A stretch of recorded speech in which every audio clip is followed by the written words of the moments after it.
Bonjour à toutes et bonjour à tous. Alors aujourd'hui, je vous propose une nouvelle question qui articule la disponibilité à soi, la disponibilité financière et la disponibilité temporelle.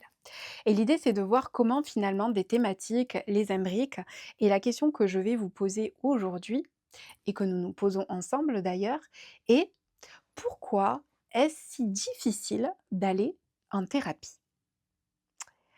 Alors, c'est une question que je me suis, souvent posée dans le cadre de mes recherches et en discutant également avec des proches.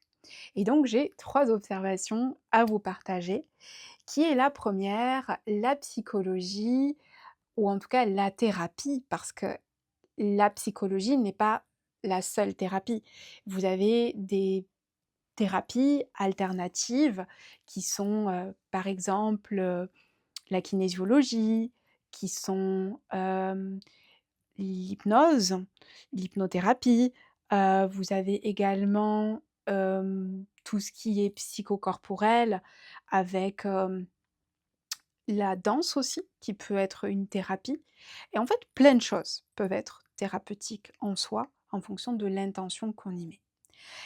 En tout cas, quand je parle de thérapie dans le contexte de cette vidéo, c'est la thérapie telle qu'on l'entend officiellement, de par la profession réglementée des psychologues et donc de la psychologie au sens, que je la «pratique» entre guillemets. Et pourquoi c'est si difficile?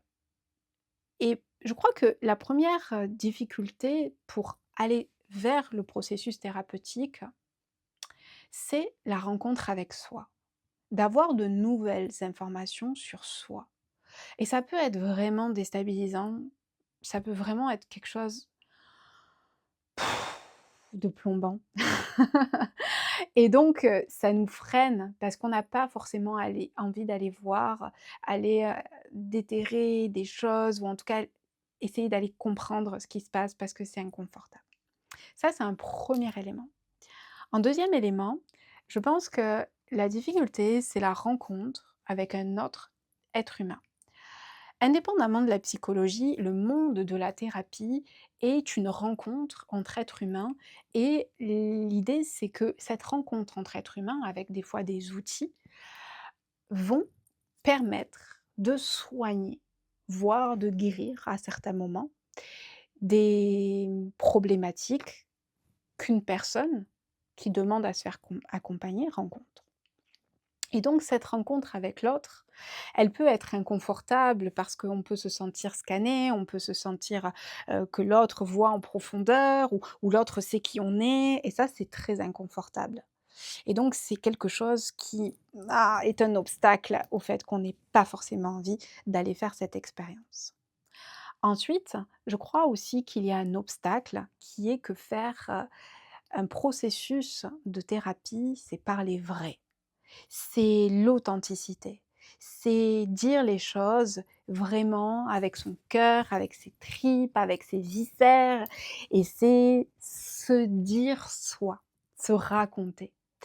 Et ça, quand on n'a pas eu l'habitude, c'est une expérience qui est inconfortable, qui est déstabilisante et puis surtout quand il y a le regard de l'autre, cet autre, le thérapeute et des fois on peut se dire: «Mais il me met à nu» et c'est pas OK.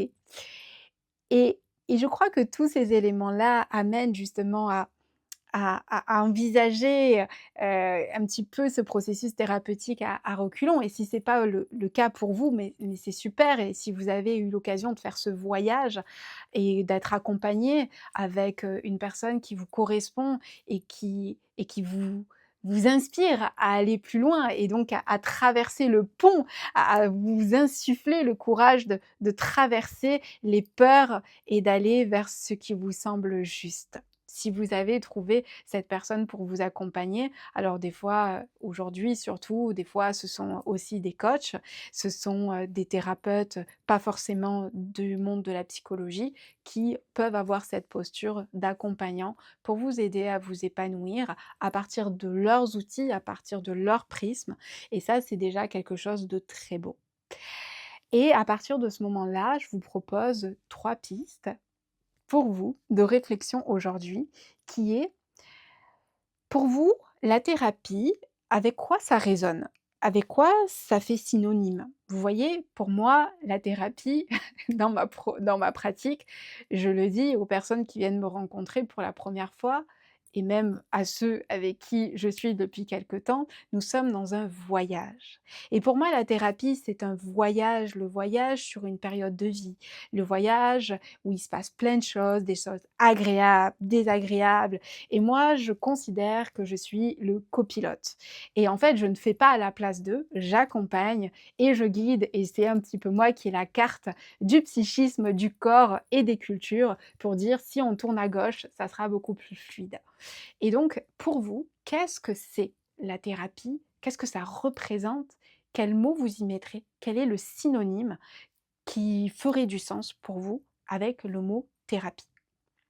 Ensuite, pourquoi aujourd'hui, si vous n'avez pas passé ce cap-là, qu'est-ce qui vous freine à aller faire ce processus, à aller faire ce voyage, à aller faire cette expérience? J'ai bien identifié 3 obstacles, mais peut-être que vous en avez d'autres et n'hésitez pas à les partager, dans cette vidéo, en commentaire. Ça pourra aussi aider et éclairer d'autres personnes et de savoir qu'est-ce qui vous freine, quels sont les obstacles que vous rencontrez à effectuer ce voyage. Bien sûr, peut-être que vous n'en ressentez pas le besoin et c'est tout à fait OK parce que ce voyage, il se fait quand, on en a envie, quand on estime, que ça ferait sens. Voilà. Eh bien, j'espère en tout cas que cette vidéo aura pu vous aider. Je vous invite à la partager et à pouvoir, justement en parler autour de vous et n'hésitez pas à faire part de votre expérience en commentaire si ça peut vous aider aussi à mieux communiquer et à faire preuve d'authenticité envers vous et envers les autres. Et je vous souhaite une belle journée et je vous dis à demain pour la suite de notre vidéo. Belle journée!